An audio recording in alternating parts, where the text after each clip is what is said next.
Hello साथियों, नमस्कार। आप सभी का स्वागत है हमारे यूट्यूब चैनल ज्ञान जीएस में। तो आज हम बात करेंगे नवंबर 2022 की करंट अफेयर्स।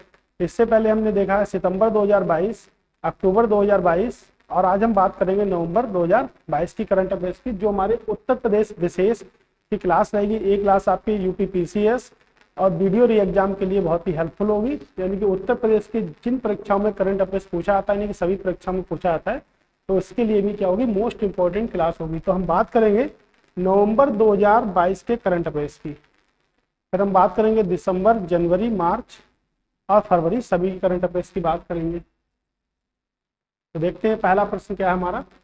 देखिएगा, नवंबर 2022 की करंट अफेयर्स उत्तर प्रदेश से संबंधित कह रहा है कि उत्तर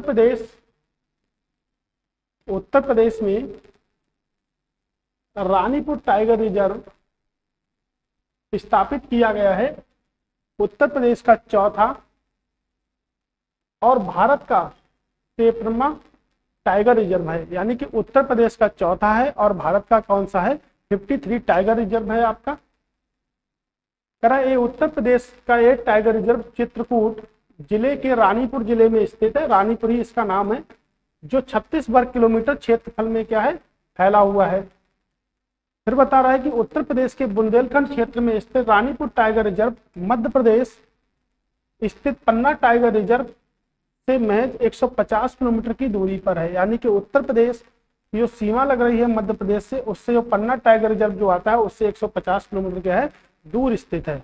तो यहाँ से हम बात करेंगे कि उत्तर प्रदेश का चौथा जो टाइगर रिजर्व है वो क्या है, आपके रानीपुर टाइगर रिजर्व है। और भारत का बना है 53वां टाइगर रिजर्व। तो उससे पहले अगर हम बात करेंगे कि यूपी में कितने टाइगर रिजर्व हैं, तो आपका चौथा जो बना है वो रानीपुर बना है, जो आपके कहां पर है, चित्रकूट में है। उससे पहले अगर बात करेंगे तो दुधवा आपका टाइगर रिजर्व है, जो आपके कहां पर है, लखीमपुर खीरी में। लखीमपुर खीरी में। यहां से बात करेंगे अमनगढ़ टाइगर रिजर्व की, तो ये आपका जो होगा वो आपका बिजनौर। और उसके बाद अगर हम बात करेंगे पीलीभीत टाइगर रिजर्व, ये आपका कहां पर है, ये आपका पीलीभीत में है। तो उत्तर प्रदेश में टाइगर रिजर्व की जो संख्या है वो कितनी है हमारी, वो संख्या है आपके 4, जिसका चौथा जो टाइगर रिजर्व है वो आपका रानीपुर टाइगर रिजर्व है। और आपके कहां पर स्थित है, वो आपके चित्रकूट में स्थित है। कहां पर स्थित है, तो यहाँ पे चित्रकूट में स्थित है। अगर हम बात करेंगे तो भारत का ये 53 यानी कि 53वां टाइगर रिजर्व है। अगर हम बात करेंगे कि 52 टाइगर रिजर्व कौन सा होगा भारत का, तो कह सकते हैं रामगढ़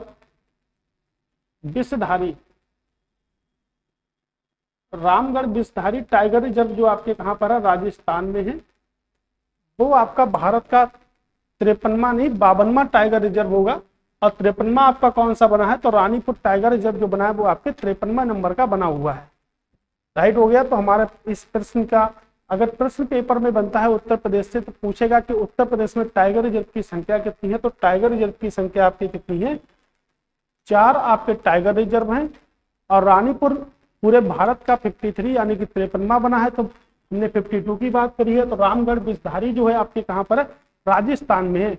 अगर हम बात करेंगे कि भारत का पहला टाइगर रिजर्व कौन सा है, तो जिम कॉर्बेट जो आपके उत्तराखंड में है, वो भारत का पहला टाइगर रिजर्व है, जिसके बीचों बीच कौन सी नदी बहती है, रामगंगा नदी बहती है। अगला प्रश्न है हमारा, प्रश्न है कि 1 नवंबर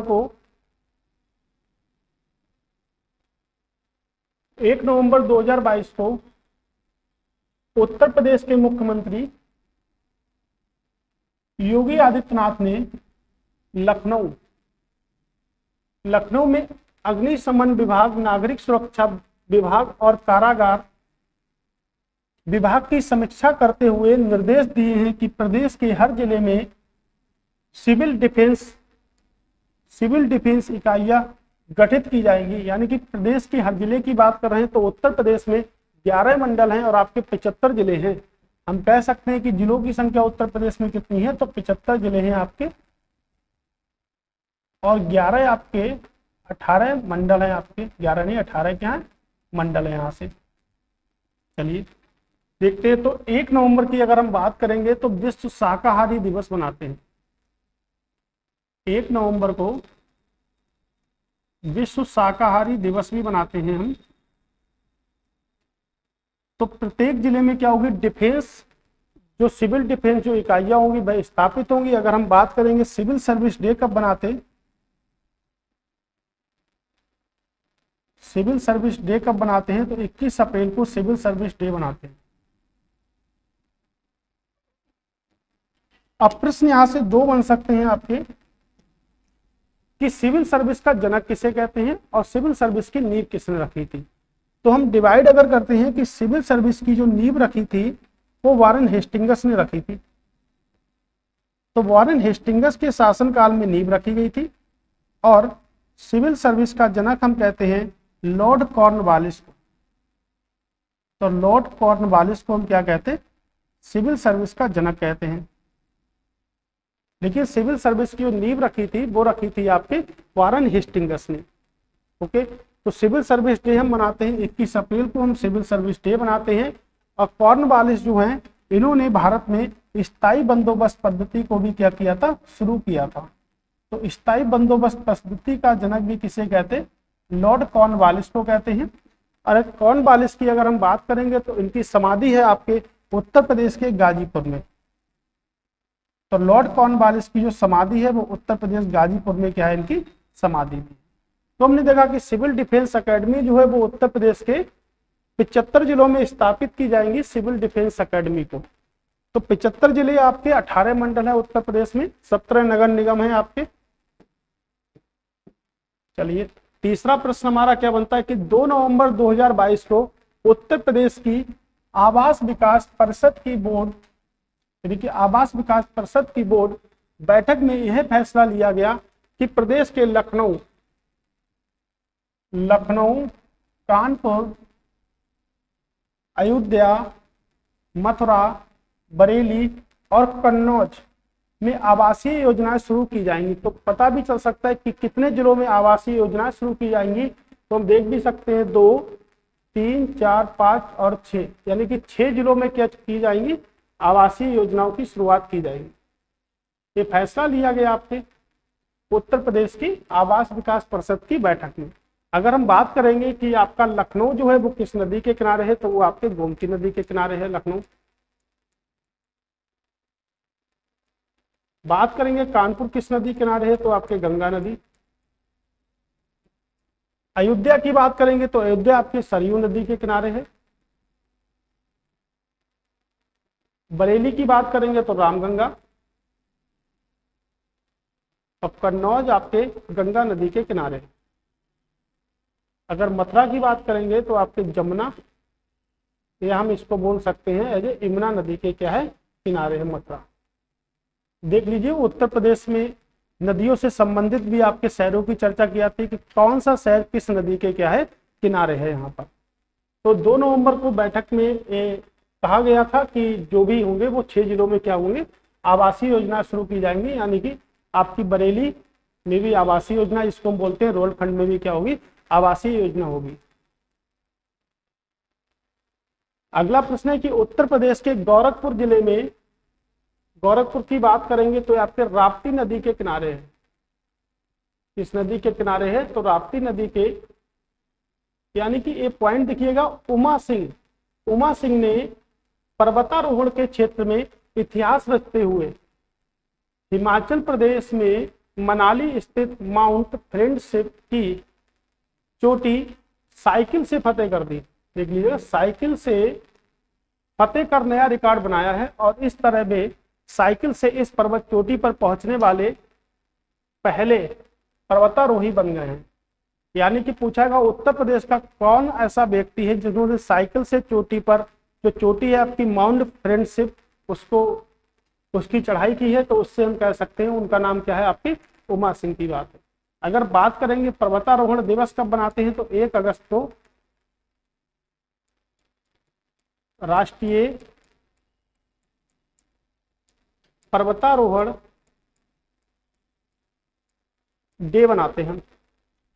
तो 1 अगस्त को हम राष्ट्रीय पर्वतारोहण दिवस मनाते हैं।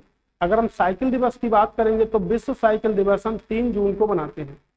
तो 3 जून को हम विश्व साइकिल दिवस मनाते हैं। और साइकिल से चोटी को फतेह कर दिया जो आपके मनाली पर है, उसको फतेह करने वाले हमारे कौन है? गोरखपुर के उमा सिंह। तो इसका एक मोस्ट इंपॉर्टेंट प्रश्न भी हमारा बन सकता है। तो मनाली यानी कि हिमाचल प्रदेश की बात की जा रही है आपके, तो हिमाचल प्रदेश में इतिहास रच दिए कौन? उत्तर प्रदेश के उमा सिंह।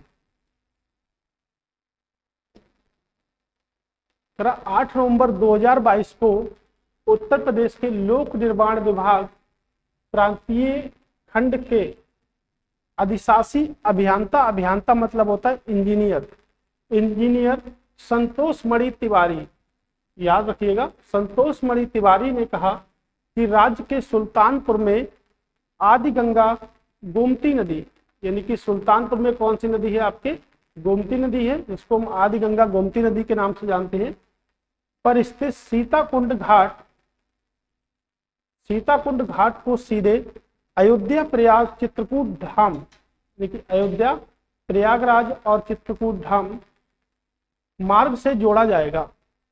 देखिए किससे किसको जोड़ा जाएगा? तो सुल्तानपुर को जोड़ा जाएगा आपके सीतापुर, जो सीताकुंड घाट को सीधे किससे हुआ? अयोध्या, प्रयागराज और चित्रकूट से आपको जोड़ा जाएगा।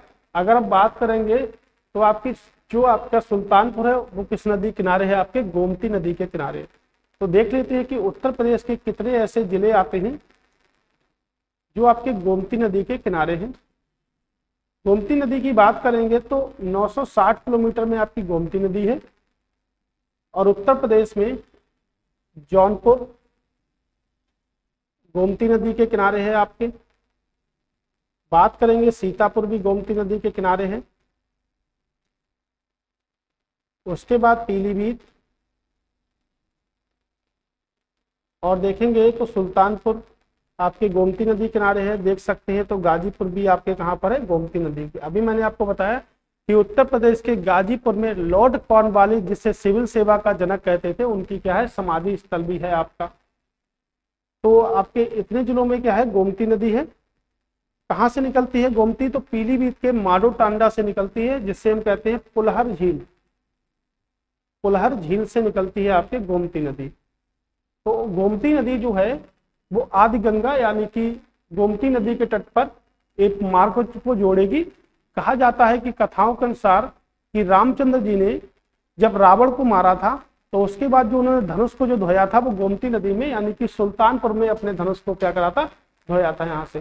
तो हम कह सकते हैं कि भारत की सबसे प्रसिद्ध यानी कि जो पवित्र नदी है वो गंगा ना होकर गोमती भी आपकी हो सकती है। तो अगर बात करेंगे तो गोमती नदी क्या है? आपकी सुल्तानपुर में भी है। तो यहाँ से हम लिख सकते हैं कि सुल्तानपुर में भी क्या है? आपकी गोमती नदी है। तो प्रश्न बहुत आता है कि गोमती नदी उत्तर प्रदेश के कौन कौन से जिलों में है? तो आप याद रखिए, जौनपुर में है, सीतापुर में है, पीलीभीत में है, गाजीपुर में है, और आपके सुल्तानपुर में आपके क्या है? गोमती नदी। अभी हमने बात करी थी अयोध्या में कौन सी नदी है? तो आपकी सरयू नदी है अयोध्या में। ठीक है। प्रयागराज में गंगा, यमुना, सरस्वती का संगम आपका मिलता है। अगला प्रश्न है कि उत्तर प्रदेश सरकार जो है वो राज्य की महिलाओं को आर्थिक रूप और समक्ष बनाने के लिए लखपति महिमा नहीं होगा यहाँ पे, महिला, लखपति महिला कार्यक्रम शुरू किया है, जिसके जरिए शुरुआती 3 वर्षों में 15 लाख महिलाओं को लखपति बनाया जाएगा। यानी कि कुछ महिलाओं की आयु जो होगी वो 1 लाख से अधिक होगी, ऐसी 15 महिलाओं को चयनित करेगी उत्तर प्रदेश सरकार। तो उत्तर प्रदेश सरकार ने एक योजना चालू करी है जिसको कहते हैं लखपति महिला कार्यक्रम। तो प्रश्न बनेगा पेपर में कि लखपति महिला कार्यक्रम किस सरकार के द्वारा शुरू किया गया? तो उत्तर प्रदेश सरकार के द्वारा शुरू किया गया। मोस्ट इंपॉर्टेंट है ये प्रश्न आपके। उत्तर प्रदेश के मुख्यमंत्री की बात करेंगे तो योगी आदित्यनाथ हैं आपके। और अगर यहां से हम बात करते हैं कि गवर्नर कौन है उत्तर प्रदेश की, तो आनंदीबेन पटेल, जो आपके गुजरात की पहली महिला मुख्यमंत्री भी रही हैं। तो आनंदीबेन पटेल जो हैं वो आपके गुजरात की पहली महिला मुख्यमंत्री भी रही हैं, और अभी वर्तमान समय में उत्तर प्रदेश की राज्यपाल हैं। अगर उत्तर प्रदेश में देखेंगे कि विधानसभा की सीटें कितनी हैं, तो 403 आपकी विधानसभा की सीटें हैं +1, और विधान परिषद भी है उत्तर प्रदेश में। तो विधान परिषद की जो सीटें हैं वो आपकी 100 सीटें आपकी किसकी है, विधान परिषद की हैं। अगर लोकसभा की बात करेंगे तो लोकसभा की कुल सीटें कितनी हैं आपकी, तो लोकसभा अगर सीटों की बात करेंगे तो लोकसभा की 80 सीटें, और राज्यसभा की कितनी सीटें हैं आपकी, 31 सीटें। जिलों की संख्या 75 है, मंडलों की संख्या कितनी है, 18 है, और नगर निगम की संख्या आपकी कितनी है, 17 है। ठीक है, तो लखपति महिला कार्यक्रम की जो शुरुआत की है वो किसने की है, तो वो की है आपके उत्तर प्रदेश सरकार ने की है। अगर कि नई दिल्ली स्थित सुषमा स्वराज प्रवासी भारतीय भवन में उत्तर प्रदेश को देश के विकास का ग्रोथ इंजन बनाने के संकल्प के साथ राज्य के मुख्यमंत्री योगी आदित्यनाथ ने Uttar Pradesh global investors summit 2023 के आयोजन के औपचारिक घोषणा की है। यानी कहां पर घोषणा की है, तो नई दिल्ली के सुषमा स्वराज के भवन में घोषणा इन्होंने की है। अगर हम बात करेंगे सुषमा स्वराज की, तो सुषमा स्वराज जो है वो दिल्ली की पहली महिला मुख्यमंत्री है। दिल्ली की पहली महिला मुख्यमंत्री भी बोल सकते हैं उनको, यानी कि है पहली महिला मुख्यमंत्री है आपकी। और दिल्ली में सर्वाधिक समय तक मुख्यमंत्री बनने वाली जो महिला है वो आपकी शीला दीक्षित है। लेकिन दिल्ली की पहली महिला मुख्यमंत्री जो है वो आपकी कौन है, सुषमा स्वराज है। उनका कुछ दिनों पहले क्या हो गया था, निधन भी हो चुका था। तो उत्तर प्रदेश जो ग्लोबल इन्वेस्टर समिट जो है वो नई दिल्ली में आपके आयोजित की जाएगी। इसमें क्वेश्चन में कहा गया, दिल्ली की बात करेंगे तो राजधानी कोलकाता से दिल्ली स्थानांतरित कर दी थी। तो स्थानांतरित कर दी थी दिल्ली राजधानी 1911 में और 1912 में। तो बताया गया था कि राजधानी को स्थानांतरित किया जाएगा 1911 में, लेकिन पूरी तरह से स्थानांतरित कहाँ कर दी, कोलकाता से दिल्ली, यानी कि 1912 में। अब दिल्ली जो थी उसको हम पुरानी दिल्ली के नाम से जानते थे। तो जो स्थानांतरित कर दी 1931 में, जो राजधानी थी वो पुरानी दिल्ली से कहाँ आ गई, नई दिल्ली है। तो भारत की जो प्रारंभिक राजधानी थी वो कहाँ थी, कोलकाता। 1912 में नई पुरानी दिल्ली बनाएगी, और पुरानी दिल्ली के बाद नई दिल्ली 1931 बनाएगी। तो 1931 में जब नई दिल्ली राजधानी बनाएगी तो वायसराय कौन थे, हमारे लॉर्ड इरविन यहाँ से क्या थे, वायसराय थे। और यहाँ से जो वायसराय थे वो कौन थे, लॉर्ड हार्डिंग यहाँ से वायसराय थे। ठीक है, तो हमने देखा कि जब 1912 में जब परिवर्तित की गई राजधानी तो लॉर्ड हार्डिंग थे, और जब 1931 13 फरवरी 1931 को जब रखी गई थी लॉर्ड इरविन यहाँ के वायसराय थे। तो जो सुषमा स्वराज है वो दिल्ली की पहली महिला मुख्यमंत्री है। वर्तमान समय में अगर मुख्यमंत्री की बात करेंगे तो अरविंद केजरीवाल यहाँ के क्या है, आपके मुख्यमंत्री हैं दिल्ली के। अगला प्रश्न बनता है हमारा कि उत्तर प्रदेश के गोरखपुर विश्वविद्यालय के कुलपति कौन है, मिस्टर हैं आपके, यानी कि प्रोफेसर है राजेश सिंह। राजेश सिंह की अध्यक्षता में हुई बैठक में कहा गया कि गोरखपुर के कृषि व प्राकृतिक विज्ञान संस्थान consortium of international agriculture research centre स्थापित होगा। यानी कि कहां पर स्थापित होगा आपका, तो आप कह सकते हैं कंसोर्टियम ऑफ इंटरनेशनल एग्रीकल्चर जो सेंटर है वो आपके कहां पर स्थापित होगा, तो वो आपके गोरखपुर में स्थापित किया जाएगा। यानी कि वो स्थापित आपके कहां पर होगा, तो गोरखपुर में स्थापित किया जाएगा। अभी हमने बात करी थी कि गोरखपुर जो है वो किस नदी के किनारे आपका है, तो राप्ती, राप्ती नदी के किनारे आपका क्या है, गोरखपुर, राइट। अगला प्रश्न हमारा बनता है कि वाराणसी, यानी कि बात करेंगे वाराणसी की, तो किस नदी के किनारे है, आपके गंगा नदी के किनारे है। गंगा के लाल बहादुर शास्त्री अंतरराष्ट्रीय हवाई अड्डे पर, यानी कि लाल बहादुर शास्त्री अंतरराष्ट्रीय हवाई अड्डा भी आपके कहां पर है, तो ये आपके कहां पर है, ये आपके वाराणसी में है। पर 1 दिसंबर से डीजी यात्रा की सेवा शुरू की गई है। याद रखिए, डीजी यात्रा की सेवा को क्या किया गया है, शुरू किया गया है 1 दिसंबर से। नागर विमानन जो मंत्री हैं आपके, नागर विमानन मंत्री हैं जो आपके ज्योति आदित्य सिंधिया ने दिल्ली से इसका क्या करा, वर्चुअल उद्घाटन किया, नहीं आभासी तरह से क्या करा, इसका उद्घाटन किया है। आपके जो आपके विमान उद्यान मंत्री हैं आपके, वाराणसी के साथ दिल्ली और बेंगलुरु, दिल्ली व बेंगलुरु एयरपोर्ट भी डीजी यात्रा का शुभारंभ करेंगे। हालांकि लाल बहादुर शास्त्री अंतरराष्ट्रीय एयरपोर्ट देश का पहला हवाई अड्डा होगा, यानी कि लाल बहादुर शास्त्री पहला हवाई अड्डा होगा जहां सेवाएं एयरपोर्ट अथॉरिटी के क्या होंगी, अधीन होंगी। मोस्ट इंपॉर्टेंट है, यानी कि एयरपोर्ट अथॉरिटी के क्या होंगी, अधीन होंगी, यानी कि प्राधिकरण के क्या होंगी, अधीन होंगी। ऐसा जो डीजी यात्रा शुरू करने वाला जो पहला जो हमारा एयरपोर्ट बना है वो बना है लाल बहादुर शास्त्री एयरपोर्ट हमारा बना है।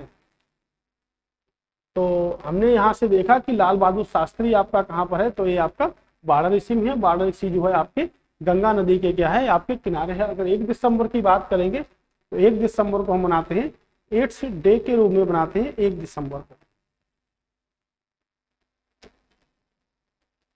अगला प्रश्न है कि 27 नवंबर 2022 को उत्तर प्रदेश के मुख्यमंत्री ने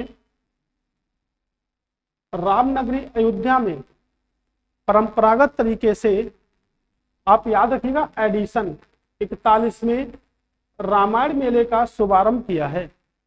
यानी कि अभी जो हाल ही में जो आपके 2022 में जो मेला चलाया गया था वो 41वें एडिशन का था। अयोध्या में रामायण मेले की शुरुआत 1982 में उत्तर प्रदेश के तत्कालीन मुख्यमंत्री श्रीपति मिश्र के द्वारा की गई थी। तो श्रीपति मिश्र के द्वारा इसकी शुरुआत की गई थी। अगर हम बात करेंगे अयोध्या की, तो अयोध्या किस नदी के किनारे है, अभी आपने देखा अयोध्या जो है वो आपके सरयू नदी के किनारे है यहाँ से। ठीक है, तो हमने यहाँ से देखा कि मुख्यमंत्री हैं हमारे उत्तर प्रदेश के मिस्टर योगी आदित्यनाथ जी आपके मुख्यमंत्री हैं।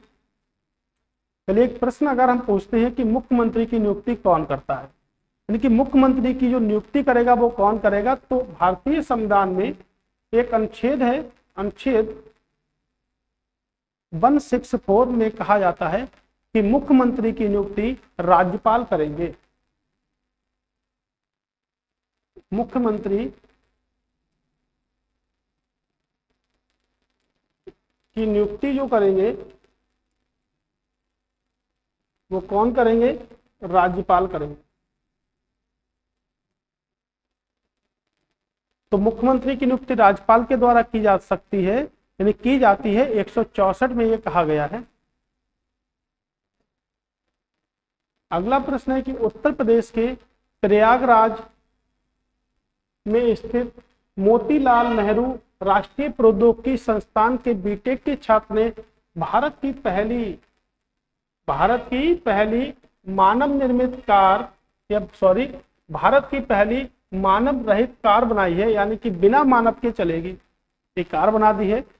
जो मोतीलाल नेहरू जो इंस्टीट्यूट है आपके इलाहाबाद में, यानी कि इसको आप कहते हैं प्रयागराज, जिसका पहला डेमो माइक्रोसॉफ्ट एशिया के अध्यक्ष अहमद मजहरी के सामने पेश किया गया था।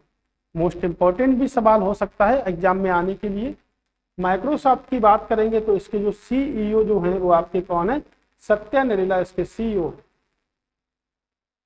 संस्थापक की बात अगर करेंगे तो संस्थापक हैं आपके बिल गेट्स।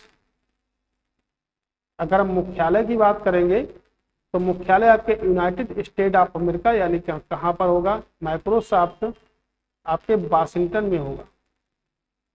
तो वाशिंगटन डीसी में क्या है आपका माइक्रोसॉफ्ट का मुख्यालय है, जिसके संस्थापक हैं आपके बिल गेट्स। ठीक है, हमने देखा तो पहला डेमो कहाँ हुआ आपके। अगर हम बात करेंगे राष्ट्रीय प्रौद्योगिकी दिवस की, अगर हम यहाँ से बात करते हैं तो राष्ट्रीय प्रौद्योगिकी दिवस जो है वो आपके कब बनाया जाता है, वो आपके 11 मई को बनाया जाता है। तो राष्ट्रीय प्रौद्योगिकी दिवस जो है वो आपके 11 मई को बनाया जाता है।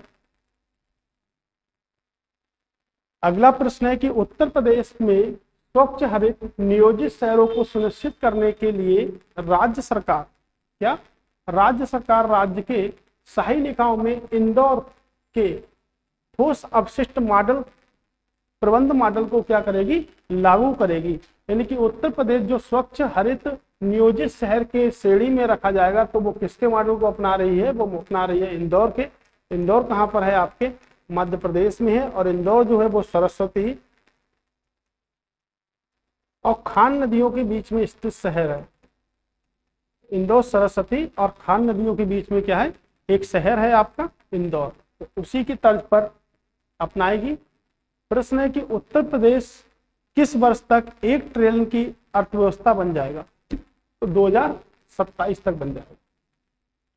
1 ट्रिलियन की अर्थव्यवस्था बन जाएगा 2027 तक। तो अगर हम बात करेंगे कि भारत की अर्थव्यवस्था कैसी है, तो भारत की जो अर्थव्यवस्था है वो कैसी है, मिश्रित अर्थव्यवस्था है भारत की। तो मिश्रित अर्थव्यवस्था जो होती है उसमें आपका निजी अस्तित्व भी होता है और आपका सार्वजनिक अस्तित्व भी होता है। लेकिन निजी अस्तित्व व सार्वजनिक दोनों अस्तित्व आपके होते हैं। जब दोनों अर्थव्यवस्था जब मिलती है तो हम उसको कहते हैं एज ए मिक्स अर्थव्यवस्था, तो हम इसको मिक्स्ड अर्थव्यवस्था कहते हैं। तो उत्तर प्रदेश 2027 तक 1 ट्रिलियन की अर्थव्यवस्था बन जाएगा, राइट। तो 1 ट्रिलियन की अर्थव्यवस्था बन जाएगा 2027 तक उत्तर प्रदेश। तो निजी यानी कि निजी अस्तित्व भी होगा, सार्वजनिक अस्तित्व भी होगा। हमारी जो अर्थव्यवस्था है भारत की, वो सबसे ज्यादा कैसी अर्थव्यवस्था है, तो वो अर्थव्यवस्था है आपकी कृषि प्रधान। तो भारत की अर्थव्यवस्था कैसी अर्थव्यवस्था है, आपकी कृषि प्रधान अर्थव्यवस्था है आपके भारत की। तो आज का सफर हमारा यहीं तक था, यानी कि आज हमने करंट अफेयर्स को देखा है। जो करंट अफेयर्स हमने देखी है नवंबर 2022 की। तो आज तक का सफर हमारा यहीं तक था। कल हम फिर से मिलेंगे आपको दिसंबर 2022 की करंट अफेयर्स के साथ, ठीक है। तब तक के लिए नमस्कार, फिर से मिलते हैं दोबारा न्यू क्लास।